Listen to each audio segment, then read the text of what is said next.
தமிழகத்தை ஆளும் திமுக அரசு மீது பாஜக மாநில தலைவர் அண்ணாமலை அடுக்கடுக்கான ஊழல் குற்றச்சாட்டுகளை தொடர்ந்து கூறிக்கொண்டே வருகிறார். இந்த சூழலில் ஏற்கனவே திமுக ஃபைல் சென்று திமுக ஊழல் பட்டியலை 2 கட்டங்களாக வெளியிட்டிருந்தார். இது தமிழக அரசியல் பெரும் பரபரப்பை ஏற்படுத்தியது. இதையடுத்து கடந்த பொங்கலன்று முன்னாள் உளவுத்துறை ஐஜி ஜாபர் சைட்டுடன் திமுக எம்பிக்கள் டி ஆர் பாலு, ஆர் ராசா மற்றும் முன்னாள் தலைமை செயலர் சண்முகநாதன் உட்பட பலரின் ஆடியோ பின் என கூறி அண்ணாமலை அடுத்தடுத்து வெளியிட்டு மேலும் பரபரப்பை ஏற்படுத்தினார். இந்த உரையாடலில் 2G விசாரணையில் சிபிஐ ரெய்டுகளின் நேரத்தை திமுக காங்கிரஸ் முடிவு செய்து விசாரணையை நீர்த்து போக செய்யும் வகையில் செயல்பட்டுள்ளதாக அண்ணாமலை குற்றம் சாட்டியிருந்தார். 2G வழக்கு விசாரணை காங்கிரஸ் ஆட்சி காலத்தில் எப்படி நடைபெற்றது என்பதற்கு இது ஒரு உதாரணம் என்றும் திமுக ஃபைல்ஸ் தொகுப்பு முடிவடையாது தொடரும் என கூறியிருந்தார். இந்த நிலையில் 2G வழக்கு தொடர்பாக தமிழகத்தின் உளவுத்துறை அதிகாரியாக இருந்த ஜாபர் சீட்டுடன் திமுக எம்பி முன்னாள் மத்திய அமைச்சருமான ஆர் ராசா பேசியதாக கூறப்படும் மற்றொரு ஆடியோவை அண்ணாமலை வெளியிட்டுள்ளார். நாடாளுமன்ற மக்களவைத் தேர்தல் இன்னும் 2 அல்லது 3 மாதங்களில் நடைபெற இருக்கிறது.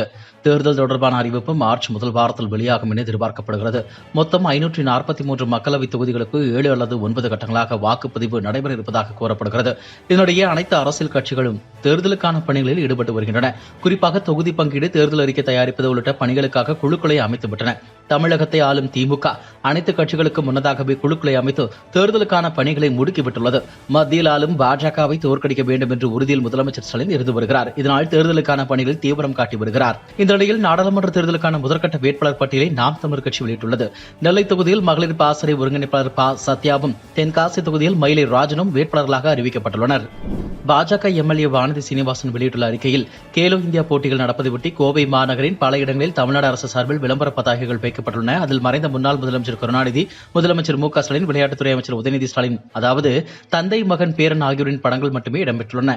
கேலோ இந்தியா என்பது தேசிய அளவிலான போட்டி. இது பிரதமர் மோடியின் சிந்தனையில் உதித்த கனவு திட்டம். கேலோ இந்தியா போட்டிகள் நடக்கவே மோடி அவர்கள்தான் காரணம். போட்டிகளை தொடங்கி வைத்ததும் அவர்தான். ஆனால் தமிழக அரசின் சார்பில் வைக்கப்பட்டுள்ள விளம்பரங்களில் பிரதமரின் படம் இல்லை. ஆனால் மத்திய அரசின் சார்பில் கோவை விமான நிலையத்தில் வைக்கப்பட்டுள்ள கேலோ இந்தியா விளையாட்டுப் போட்டிக்கான விளம்பரத்தில் முதலமைச்சர் ஸ்டாலினின் படம் இடம்பெற்றுள்ளது.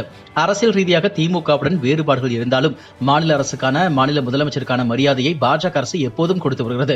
அதனால் தான் கோவை விமான நிலையத்தில் மத்திய அரசு வைத்துள்ள விளம்பரத்தில் முதலமைச்சர் ஸ்டாலினின் படம் இடம்பெற்றுள்ளது. ஆனால் திமுகவை பொறுத்தவரை எது நடந்தாலும் அதற்கு யார் காரணமாக இருந்தாலும் தந்தை, மகன், பேரன் தான் காரணம் என்று விளம்பரம் செய்வதை வழக்கமாக வைத்திருக்கிறார்கள். கேலோ இந்தியா போட்டிக்கு காரணமான பிரதமர் மோடியை இருட்டடிப்பு செய்திருப்பது கடும் கண்டனத்துக்குரியது. இதுபோன்ற சில்லறைத்தனமான வேலைகளில் ஈடுபட வேண்டாம் என்று திமுக அரசை கேட்டுக்கொள்கிறேன் என தெரிவித்துள்ளார். நாடாளுமன்ற தேர்தலில் பாஜகவை வீழ்த்துவதற்காக இந்தியா கூட்டணி அமைப்பதில் முக்கிய பங்கு வகித்தார். இந்தியா கூட்டணி கட்சிகளுடன் அதிருப்தியில் இருந்ததாக கூறப்பட்ட நிலையில் காணொலி காட்சி மூலம் இந்தியா கூட்டணி தலைவர்கள் கூட்டத்தில் அவர் பங்கேற்கவில்லை. அதேவேளையில் ராஷ்டிரிய ஜனதா தளம் கட்சியுடனான கருத்து வேறுபாடு ஏற்பட்டது. இதனால் அக்கட்சியுடனான கூட்டணியை முறித்துக் கொள்ள நிதிஷ்குமார் திட்டமிட்டுள்ளார். ஆனால் ராஷ்டிரிய ஜனதா தளம் கட்சியின் ஆதரவுடன் ஆட்சி அமைத்துள்ள நிதிஷ்குமார் மீண்டும் ஆட்சியை தக்கவைக்க பாஜகவின் தயவு தேவைப்படுகிறது. எனவே மீண்டும் பாஜகவின் ஆதரவுடன் ஆட்சி அமைக்க நிதிஷ்குமார் திட்டமிட்டுள்ளதாக தகவல் வெளியாகியுள்ளது. பாஜகவுடனான கூட்டணி உறுதி செய்யப்பட்டதாக தகவல் வெளியாகி வரும் நிலையில் முதலமைச்சர் பதவியை நிதிஷ்குமார் ராஜினாமா செய்ய இருப்பதாகவும் மீண்டும் பாஜகவின் ஆதரவுடன் ஆட்சி அமைக்க இருப்பதாகவும் சொல்லப்படுகிறது. மேலும் முதலமைச்சர் நிதிஷ்குமார் நீடிப்பார் என்றும் 2 துணை முதலமைச்சர்கள் மற்றும் சபாநாயகர் பதவியை பாஜகவுக்கு வழங்கவும் அவர் முடிவு செய்திருப்பதாக தெரிகிறது. இது இந்தியா கூட்டணியிடையே அதிர்ச்சியை ஏற்படுத்தியுள்ளது. கேரள ஆளுநர் ஆரிஃப் முகமது கான் கொல்லம் பகுதியில் காரில் சென்று கொண்டிருந்தார். அப்போது அவரது வருகைக்கு எதிர்ப்பு தெரிவித்து இடதுசாரி மாணவர் அமைப்பினர் கருப்பு கொடி ஏந்தி ஆர்ப்பாட்டம் நடத்தினர். அவருக்கு எதிராக கோஷம் எழுப்பினர். இதையடுத்து ஆளுநர் ஆரிஃப் முகமது கான் காரில் இருந்து இறங்கி ஆர்ப்பாட்டம் நடைபெறும் இடத்திற்கு சென்றார். நான் இங்குதான் இருப்பேன், போதிய பாதுகாப்பு வழங்குங்கள் என கூறி தர்ணாவில் ஈடுபட்டதால் பரபரப்பு ஏற்பட்டது.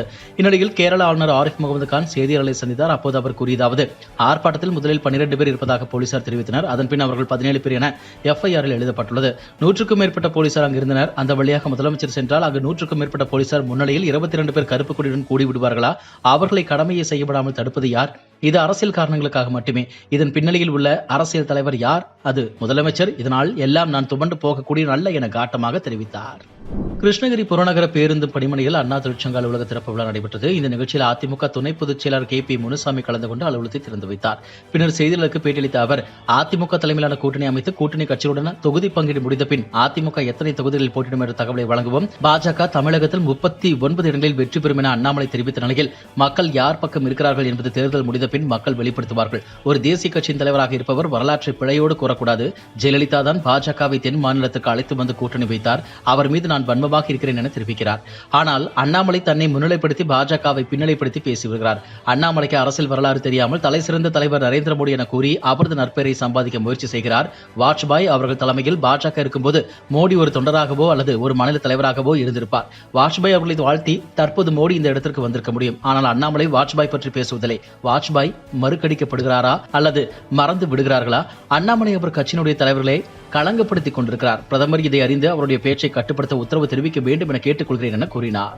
மகாத்மா காந்தியை தமிழக கவர்னர் ஆர் என் ரவி அவமதித்து விட்டதாக விமர்சனங்கள் எழுந்த நிலையில் தனது பேச்சுக்கு அவர் விளக்கம் அளித்துள்ளார். இது தொடர்பாக வெளியிட்டுள்ள செய்திக்குறிப்பில், தேசப்பிதா மகாத்மா காந்தியை நான் அவமரியாதை செய்தேன் என்று கடந்த 3-4 நாட்களில் சில ஊடகங்கள் தவறான எண்ணத்தை உருவாக்க முயல்கின்றன. உண்மைக்கு அப்பால் எதுவும் இருக்க முடியாது. நான் மகாத்மா காந்தியை மிகவும் மதிக்கிறேன். அவருடைய போதனைகள் என் வாழ்க்கையின் லட்சியங்களாக இருந்தன. ஜனவரி 23, 2024 அன்று நேதாஜி சுபாஷ் சந்திர போஸின் 127வது பிறந்த நாளில் நான் பேசியதை தொடர்ந்து சில ஊடகங்கள் என் பேச்சை தவறாக சித்தரித்து வெளியிட்டன. நமது தேசத்தின் சுதந்திரத்திற்கு நேதாஜியின் குறிப்பிடத்தக்க பங்களிப்புகள் போதுமான அளவு பாராட்டப்படவில்லை என்பதை எனது உரையில் விரிவாக கூற முயன்றேன்.